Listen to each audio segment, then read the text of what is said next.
जय हिंद दोस्तों, आप सभी का हमारे YouTube चैनल विद्यालय एजुकेशन में स्वागत है। मैं सचिन आज आप सभी के लिए इंडियन पॉलिटी के टॉप 50 एमसीक्यू लेकर आया हूं और इस क्लास में आपको जो है जीएस के महत्वपूर्ण क्वेश्चन करवाए जाएंगे और जितने भी आपके पॉलिटी से रिलेटेड आपके महत्वपूर्ण क्वेश्चन बन सकते हैं वो आज हम करने की कोशिश करेंगे। तो चलिए शुरू करते हैं आज के इस वीडियो में। आपके स्क्रीन पर जो है आज पहला क्वेश्चन है, कथन दिया हुआ है, कथन ए में है भारत का संविधान सबसे अधिक जो है लंबा हो गया है। ये तो सही है। यहाँ पे कारण क्या दिया हुआ है, मौलिक अधिकारों का अध्याय अमेरिकन संविधान के मॉडल से लिया गया है। मौलिक अधिकार जो है अमेरिका के संविधान से लिए गए हैं, ये भी सही है। बट इसका जो है ये कारण और कथन तो इसकी व्याख्या नहीं कर रहा है कि क्यों इसकी वजह से, मौलिक अधिकारों की वजह से तो भारत का संविधान लंबा हुआ नहीं है। ये जो है इसका कारण सही नहीं है। नीचे दिए गए कोड का प्रयोग करते हुए सही उत्तर चुनना है। ए तथा आर दोनों सही है तथा आर ए की सही व्याख्या है, ये गलत है, सही व्याख्या नहीं है। ए और आर सही है। ए तथा आर दोनों सही है परंतु आर ए की सही व्याख्या नहीं है, ये सही है। बी ऑप्शन इसका जो है करेक्ट हो जाएगा।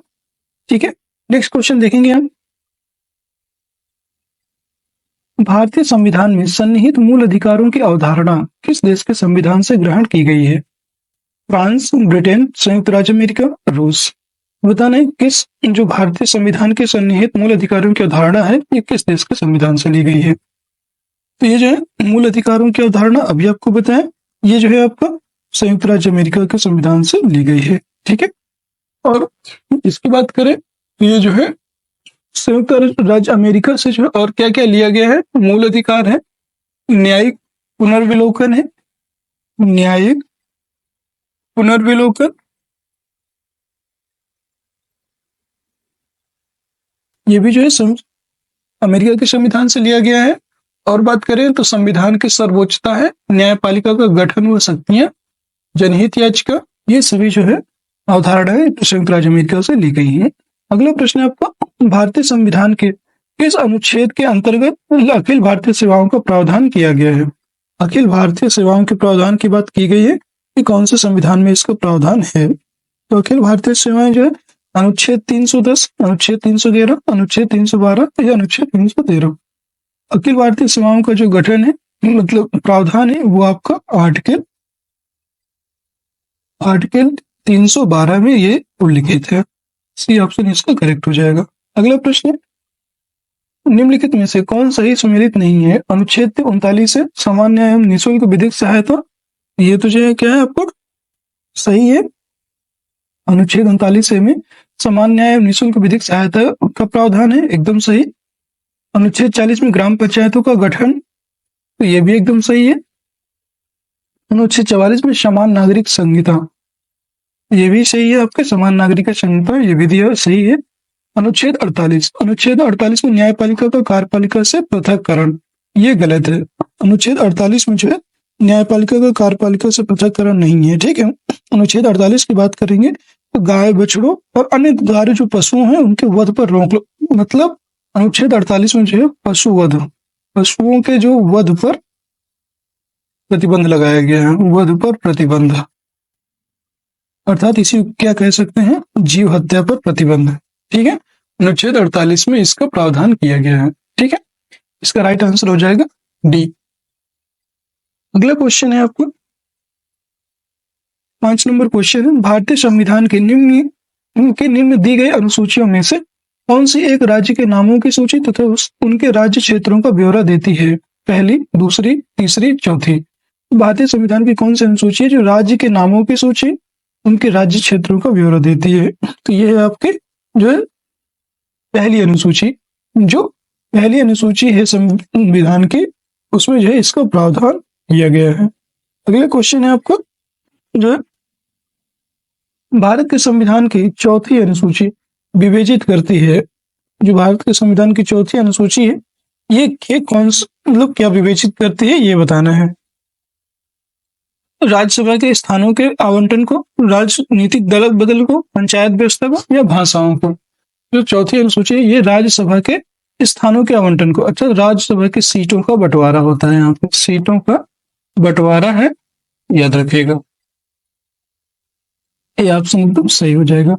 राजनीतिक दल बदल की बात करेंगे, ये जो है 10वीं अनुसूची में दिया हुआ है, 10वीं अनुसूची। ठीक है, अगला क्वेश्चन है आपका 7 नंबर क्वेश्चन है, भारतीय संविधान की तृतीय अनुसूची निम्न में से क्या उपबंधित करती है? ये बताना है कि भारतीय संविधान की जो तृतीय अनुसूची है वो निम्न में से क्या किसको अनुबंधित करती है? संघ के मंत्री के लिए पद की शपथ का प्रारूप, उच्चतम न्यायालय के मुख्य न्यायाधीश द्वारा ली जाने वाली शपथ का प्रारूप, फिर है आपका जो है भारत के राष्ट्रपति के पद की शपथ का प्रारूप, या संसद के सदस्य द्वारा ली जाने वाली शपथ का प्रारूप। इसमें बताना है कि कौन सा जो है सही होगा। ये जो है कौन सा सही होगा ये बताना है। तो ये जो है संघ के मंत्री के लिए पद के शपथ का प्रारूप, ये तो सही है, भारतीय संविधान की तृतीय अनुसूची में तो शपथ का प्रारूप है, सही है। उच्चतम न्यायालय के मुख्य न्यायाधीश, ये भी सही है। भारत के राष्ट्रपति के लिए पद की शपथ का प्रारूप नहीं, राष्ट्रपति के लिए पद यहाँ शपथ नहीं है, राष्ट्रपति के शपथ का जो प्रारूप है तृतीय अनुसूची में नहीं है। और संसद के सदस्य द्वारा ली जाने वाली शपथ का प्रारूप, ये भी सही है। इसका राइट आंसर हो जाएगा 1 2 4, 1 2 4 सी ऑप्शन इसका सही हो जाएगा। अगला प्रश्न यहाँ पे देखेंगे, राज्य भूमि सुधार अधिनियमों को संवैधानिक सुरक्षा प्रदान करने हेतु सम्मिलित किया गया है 7वीं अनुसूची में, 9वीं अनुसूची में, 8वीं अनुसूची में या 10वीं अनुसूची में? तो राज्य भूमि सुधार से संबंधित जो अनुसूची है वो है आपके राज्य भूमि सुधार से संबंधित अनुसूची है 7वीं अनुसूची। 7वीं अनुसूची में जो राज्य भूमि सुधार से संबंधित प्रावधान किए गए हैं। नेक्स्ट क्वेश्चन है आपका 9 नंबर, निम्नलिखित में से कौन सा विषय समवर्ती सूची का है? पुलिस, आपराधिक मामले, रेडियो और टेलीविजन, विदेशी मामले। तो यहाँ पे देखेंगे कौन सा समवर्ती सूची का विषय है, वो है आपका आपराधिक मामले। आपराधिक मामले जो है राज्य सरकार और केंद्र सरकार, इस पर दोनों जो है सरकारें अपना कानून बना सकती हैं। अगला क्वेश्चन है क्वेश्चन नंबर 10, शिक्षा जो प्रारंभ में राज्य सूची का विषय था उसे समवर्ती सूची में स्थानांतरित किया गया। ये बताना है कि कब जो है उसे स्थानांतरित किया गया था। तो ये हुआ था 25वें संविधान संशोधन द्वारा, 25वें, 24वें, 42वें या 44वें संविधान संशोधन। तो ये 42वें संविधान संशोधन द्वारा जो है आपको 1976 में इसका स्थानांतरित किया गया था। सी ऑप्शन इसका सही हो जाएगा। अगला प्रश्न जो है भारतीय संविधान की 10वीं अनुसूची का संबंध है। ये बताना कि भारतीय संविधान की जो 10वीं अनुसूची है उसका संबंध किससे है? दल बदल प्रतिरोधी विधायन से, पंचायती राज से, भूमि सुधार से, संघ एवं राज्यों के मध्य शक्ति विभाजन से। दल बदल से संबंधित है, दल बदल प्रतिरोधी विधायन से संबंधित है संविधान की 10वीं अनुसूची। और इसको जो है 52वें संविधान संशोधन, 52वें कॉन्स्टिट्यूशन अमेंडमेंट के द्वारा जो है इसे जोड़ा गया था 1985 में। ये आपको याद रखना है। अगला क्वेश्चन है भारतीय संविधान की 7वीं अनुसूची के अंतर्गत संघ सूची में बैंकिंग निम्नलिखित में से किसका उल्लेख नहीं है? बैंकिंग, बीमा, जनगणना, गैस। इसमें जो है संघ सूची जो 7वीं अनुसूची है, 7वीं अनुसूची में किसका उल्लेख नहीं है? ये जो आपको गैस का उल्लेख यहाँ पे कोई उल्लेख नहीं है गैस का, ठीक है। बाकी बैंकिंग, बीमा और जनगणना इन तीनों का उल्लेख किया गया है। अगला प्रश्न है आपका भारतीय संविधान की 7वीं अनुसूची के अंतर्गत सूची में निम्न में से किसका उल्लेख नहीं है, किसका उल्लेख है, ये बताना है। 7वीं अनुसूची के अंतर्गत किसका उल्लेख है? शिक्षा, विद्युत, रेलवे, पुलिस, वन। इसमें जो है किसका उल्लेख है? ये है आपका रेलवे पुलिस। 7वीं अनुसूची के अंतर्गत जो है रेलवे पुलिस का जो है उल्लेख किया गया है। अगला क्वेश्चन है निम्न में से कौन राज्य सूची में है? रेलवे पुलिस, निगम कर, जनगणना या आर्थिक एवं सामाजिक नियोजन। तो यहाँ पे राज्य सूची के अंतर्गत जो है वो आता है आपका रेलवे पुलिस। इसमें जो है रेलवे पुलिस जो है राज्य सूची में है, ठीक है। ये ऑप्शन इसका राइट आंसर हो जाएगा। अगला क्वेश्चन है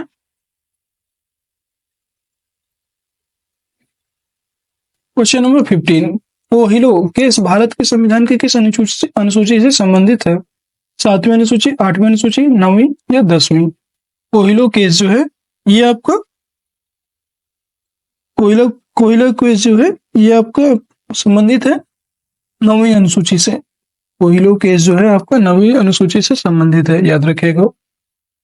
अगला क्वेश्चन है क्वेश्चन नंबर 16, भारतीय संविधान की 6वीं अनुसूची निम्नलिखित में से किन राज्यों के जनजातीय क्षेत्रों के प्रशासन से संबंधित है? बिहार, छत्तीसगढ़, गोवा, मेघालय, त्रिपुरा, मिजोरम, उत्तराखंड, मणिपुर, झारखंड, या नागालैंड, अरुणाचल प्रदेश, त्रिपुरा। तो कौन कौन से हैं? एटीएम, आप ऐसे एटीएम ऐसे याद रख सकते हो।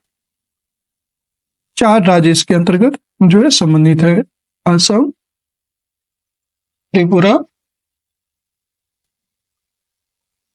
त्रिपुरा, मेघालय, मणिपुर, सॉरी मेघालय, मिजोरम।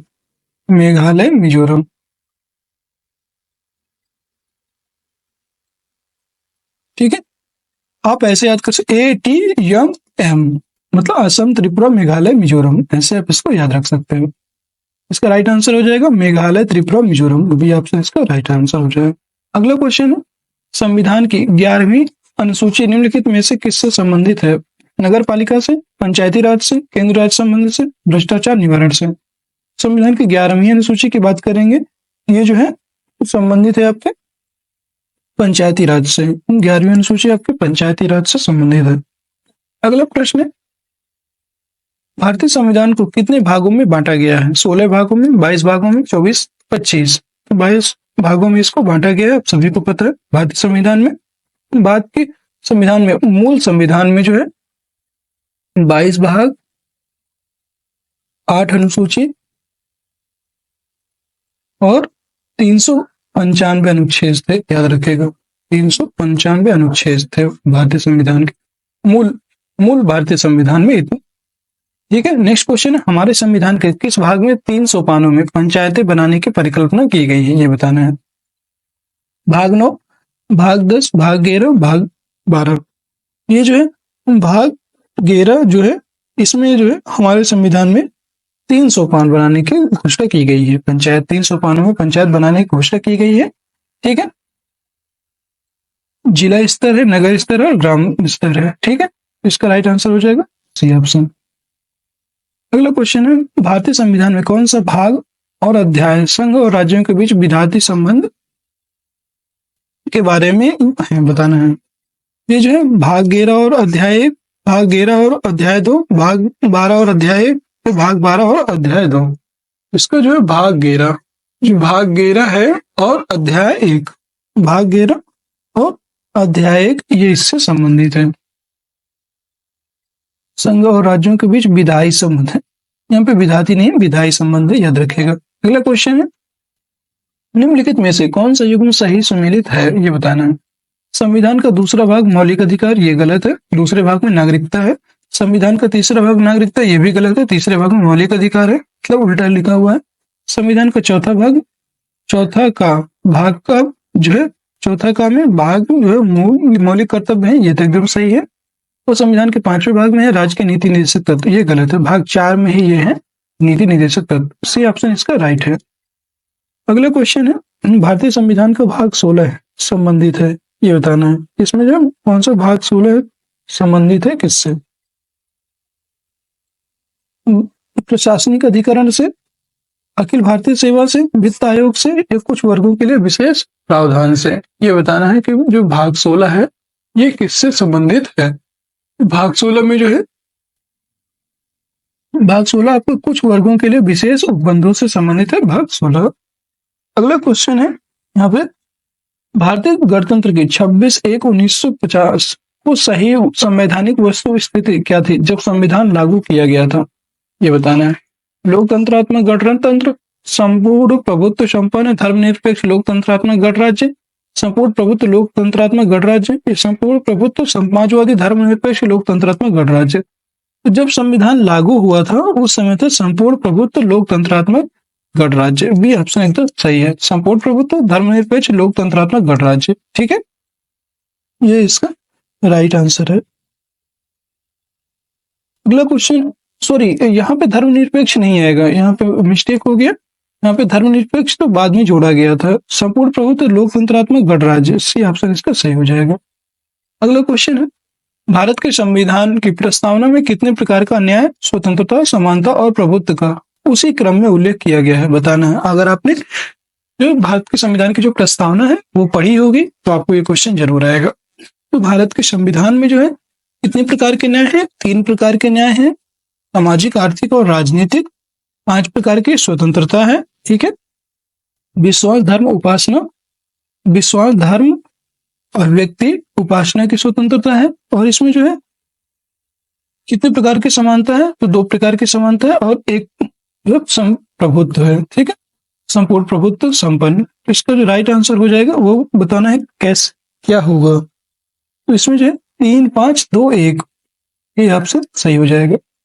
ठीक है, अगला क्वेश्चन है, भारतीय संविधान की प्रस्तावना में धर्मनिरपेक्ष व समाजवादी शब्द जोड़े गए 39वें संविधान संशोधन द्वारा, 41वें संविधान संशोधन द्वारा, 42वें संशोधन द्वारा या 44वें संविधान संशोधन द्वारा।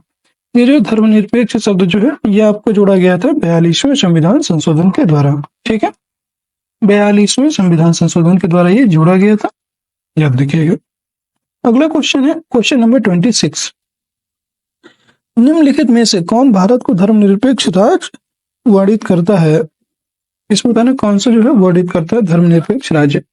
मौलिक अधिकार, संविधान की प्रस्तावना, 9वीं अनुसूची या राज्य के नीति निर्देशक तत्व। जो है धर्मनिरपेक्ष राज्य कौन वर्णित करता है? ये जो है संविधान की प्रस्तावना, संविधान की जो प्रस्तावना है उसमें वर्णित है, याद रखिएगा। बी ऑप्शन इसका सही हो जाएगा। अगला क्वेश्चन है क्वेश्चन नंबर 27। निम्नलिखित शब्दों में तो कौन सा शब्द सन 1975 में भारतीय संविधान की प्रस्तावना में सम्मिलित नहीं था? बंधुत्व, संप्रभु, समानता। ये बताना है 1975 में भारतीय संविधान की प्रस्तावना में सम्मिलित नहीं था। बंधुत्व, संप्रभु, समानता, अखंडता। ये जो है आपका इसमें अखंडता शामिल नहीं था। डी ऑप्शन एकदम सही हो जाएगा। ठीक है, अगला क्वेश्चन है, ये अखंडता शब्द जो है ना 1976 में जोड़ा गया था 42वें संविधान संशोधन के द्वारा, याद रखिएगा। 28 नंबर क्वेश्चन है, संविधान की उद्देशिका के संबंध में निम्न कथनों पर विचार करिए और दिए गए कोड की सहायता से बताइए इनमें से कौन से सही है। ठीक है, पंडित नेहरू द्वारा प्रस्तुत ऑब्जेक्टिव प्रस्ताव अंततोगत्वा उद्देशिका बना। ऑब्जेक्टिव प्रस्ताव मतलब उद्देश्य प्रस्ताव। ये थोड़ा इसका इंग्लिश में लिखा है, इसी को बोलेंगे उद्देश्य प्रस्ताव। ठीक है, ये उद्देश्य प्रस्ताव की बात किया गया है।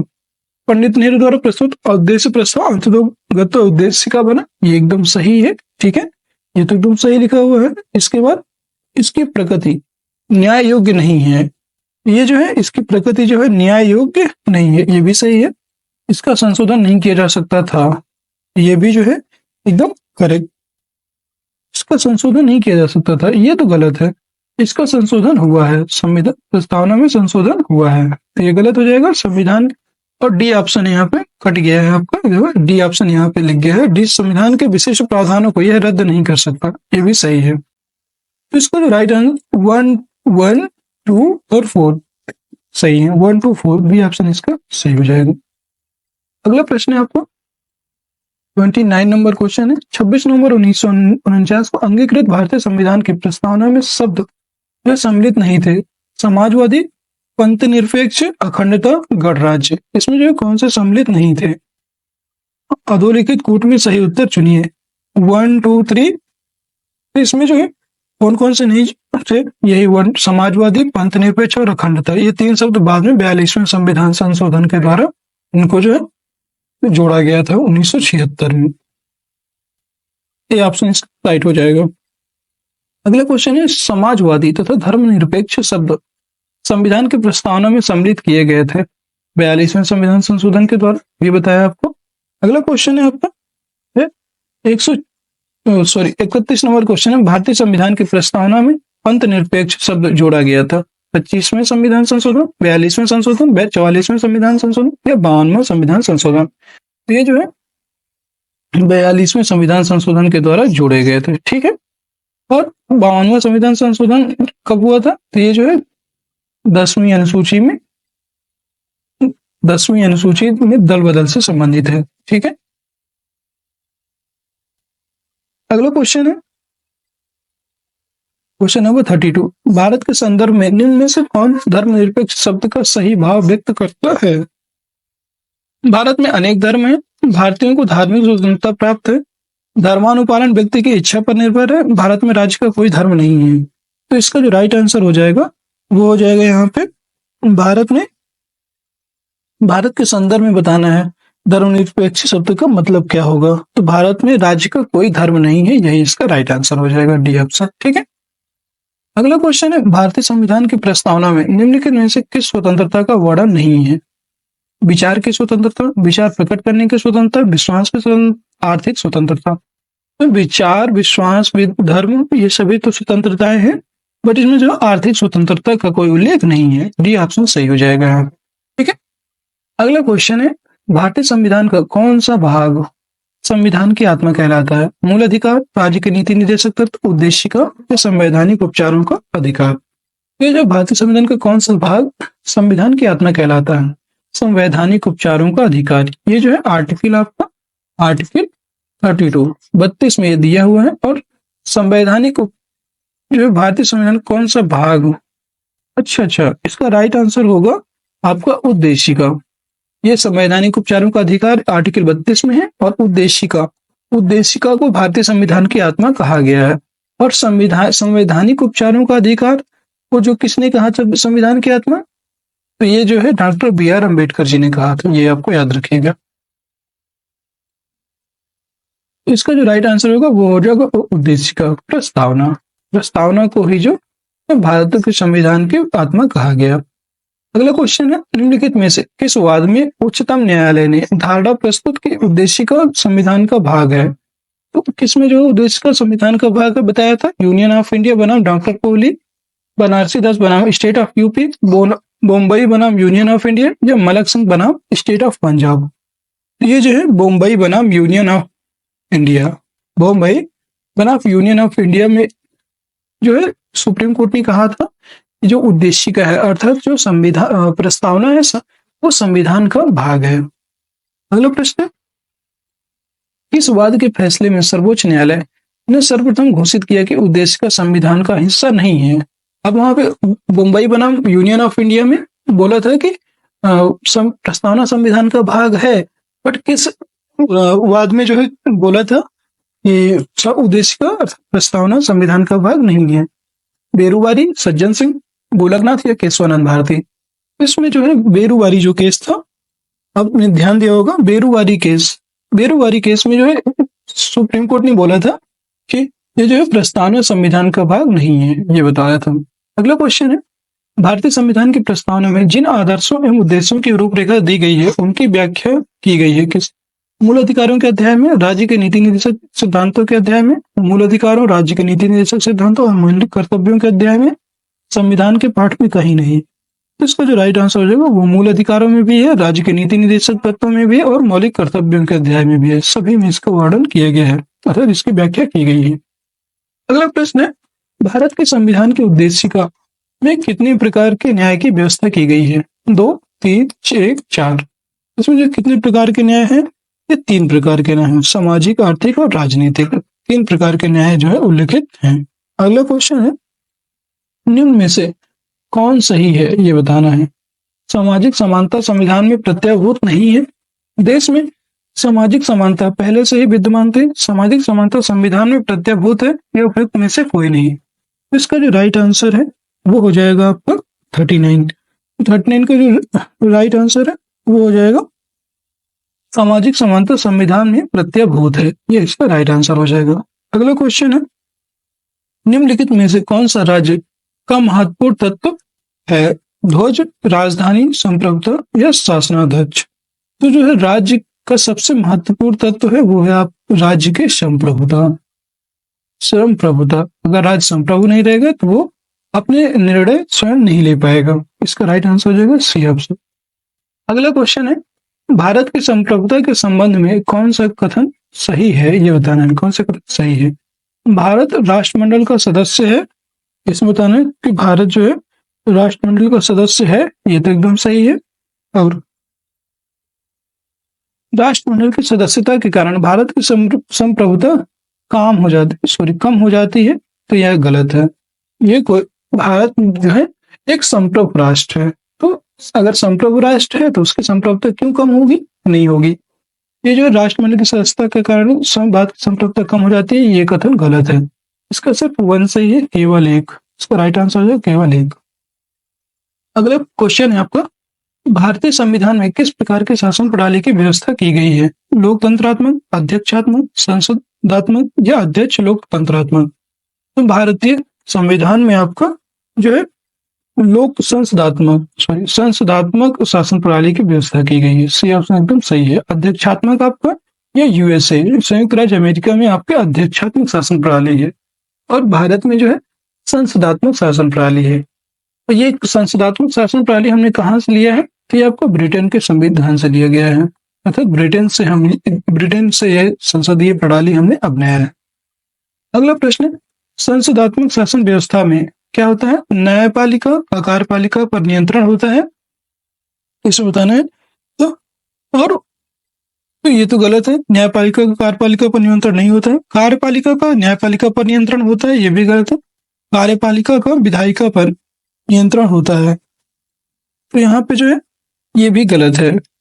विधायिका का कार्यपालिका पर नियंत्रण होता है, एकदम सही है। अर्थात जो विधायिका है, जुडिशियल है, वो जो है आपका कार्यपालिका पर नियंत्रण रखता है। अगला क्वेश्चन है, सर्वप्रथम संसदात्मक सरकार किस देश में आरंभ की गई थी? Great Britain, UK, Belgium, France, Switzerland. ये आपका ग्रेट ब्रिटेन यूके में जो है ये आपका सबसे पहले आरंभ की गई थी संसदात्मक सरकार। अगला क्वेश्चन है, निम्नलिखित में से कौन सी भारतीय संविधान की विशेषता नहीं है? संसदात्मक सरकार, अध्यक्षात्मक सरकार, स्वतंत्र न्यायपालिका, संघात्मक सरकार। ये जो है कौन सी भारतीय संविधान की विशेषता नहीं है? ये जो अध्यक्षात्मक सरकार, आपने भी देखा होगा अध्यक्षात्मक सरकार, ये जो है यूएसए की है। इसमें जो है अध्यक्षात्मक सरकार जो है भारतीय संविधान की विशेषता नहीं है, बाकी सभी है। संस्थात्मक भी है, स्वतंत्र न्यायपालिका भी है, संघात्मक सरकार भी है, तीनों व्यवस्थाएं हैं। जो है बी ऑप्शन इस पर गलत हो जाएगा, यही राइट आंसर है। अगला क्वेश्चन है, राष्ट्रपति पद्धति में समस्त कार्यपालिका की शक्तियां निहित होती हैं। राष्ट्रपति में, कैबिनेट में, व्यवस्थापिका में या उच्च सदन में। राष्ट्रपति पद्धति में समस्त कार्यपालिका की जो शक्ति है वो किसमें है? राष्ट्रपति में निहित होती है। अगला क्वेश्चन है कि भारत में राजनीतिक व्यवस्था के मूलभूत लक्षण हैं। बताना है भारत में राजनीतिक व्यवस्था के मूलभूत लक्षण हैं। यह एक लोकतांत्रिक गणतंत्र है। बताना इसमें कौन कौन से सही होंगे। तो यह एक लोकतांत्रिक गणतंत्र है, ये सही है। फिर इसके बाद देखेंगे तो जो है इसमें संसदात्मक रूप की सरकार है, ये भी सही है। सर्वोच्च सत्ता भारत की जनता में निहित है, ये भी सही है। आपने प्रस्तावना पढ़ा होगा तो पहला ही वर्ड है हम भारत के लोग, अर्थात संपूर्ण भारत की जनता जो है वही सर्वोच्च है। यह एक एकीकृत शक्ति का प्रावधान करती है, ये भी सही है। इसका जो सभी ऑप्शन सही है, 1 2 3 4 सभी चारों जो है इसमें सही हो जाएंगे। ठीक है, इसका राइट आंसर हो जाएगा 1 2 3 4। अगला क्वेश्चन है आपका जो है, सॉरी यहाँ पे एक चीज मिस्टेक है, यह एकीकृत शक्ति का प्रावधान करती है, ये गलत हो जाएगा। एकीकरण नहीं है यहाँ पे शक्तियों का विभाजन है, एकीकृत नहीं है। तो इसका जो सर्वोच्च नहीं होगा, इसका राइट आंसर हो जाएगा आपका, वो हो जाएगा 1 2 3। और ऑप्शन इसका गलत है, यह एकीकृत शक्ति को प्रावधान नहीं करता है। 1 2 3 इसका राइट आंसर हो जाएगा। अगला क्वेश्चन है, निम्नलिखित कथनों पर विचार कीजिए। भारत एक लोकतांत्रिक राज्य व्यवस्था है, एकदम सही है। भारत एक संप्रभुता संपन्न राज्य है, ये भी सही है। उद्देशिका में दिया है तो ये भी एकदम सही है। भारत में लोकतांत्रिक समाज है, ये भी सही है। लोकतंत्र है। भारत एक कल्याणकारी राज्य है, ये भी सही है। इसके सभी ऑप्शन सही है। इसका राइट आंसर हो जाएगा 1 2 3 4, डी ऑप्शन इसका सही हो जाएगा। अगला क्वेश्चन है, निम्नलिखित में से कौन सी विशेषता भारतीय राजतंत्र में नहीं है? ये बताना है कि कौन सी विशेषता भारतीय राजतंत्र में नहीं है। एक संविधान संगत सरकार, ये तो है। लोकतांत्रिक सरकार, ये भी है। विधि का शासन, ये भी सही है। और सत्तावादी सरकार नहीं है। इसका राइट आंसर हो जाएगा डी ऑप्शन, सत्तावादी सरकार। केंद्र सरकार और राज्य सरकारों को प्राधिकार प्राप्त होता है। ये बताना है कि केंद्र और राज्य सरकारों को प्राधिकार कहाँ से प्राप्त होता है? भारतीय संविधान से, भारत के राष्ट्रपति से, भारत के प्रधानमंत्री से या भारत की संसद से। तो केंद्र सरकार और राज्य सरकारों को जो प्राधिकार है ये प्राप्त होता है भारतीय संविधान से। एक ऑप्शन इसका राइट हो जाएगा। और दोस्तों यहीं से आज के क्वेश्चन समाप्त होते हैं। और आज की क्लास आपको कैसी लगी कमेंट बॉक्स में जरूर बताइएगा। क्लास अगर पसंद आई हो क्लास को लाइक कर दीजिए, शेयर कर दीजिए, और चैनल में नए हैं तो चैनल को सब्सक्राइब भी कर लीजिए, जिससे कि आगे आने वाली वीडियो जो है आगे आने वाले जितनी भी वीडियो है उनकी नोटिफिकेशन आप सभी को मिल जाए। सर्च कीजिए अपने यूट्यूब चैनल विद्यालय एजुकेशन, और टेलीग्राम से जुड़ने के लिए आप विद्यालय एजुकेशन सर्च कीजिए, विद्यालय एजुकेशन ऑफिशियल, या तो वीडियो के डिस्क्रिप्शन में टेलीग्राम का लिंक मिल जाएगा, वहां से आप ये पीडीएफ आप प्राप्त कर सकते हैं। जो ये पीडीएफ है, यही पीडीएफ आपको मिल जाएगी, आप अपना रिवीजन दोबारा से कर सकते हैं। आज के लिए इतना ही। जय हिंद, जय भारत। आप सभी स्वस्थ रहें, मस्त रहें और ऐसे ही मुस्कुराते रहें।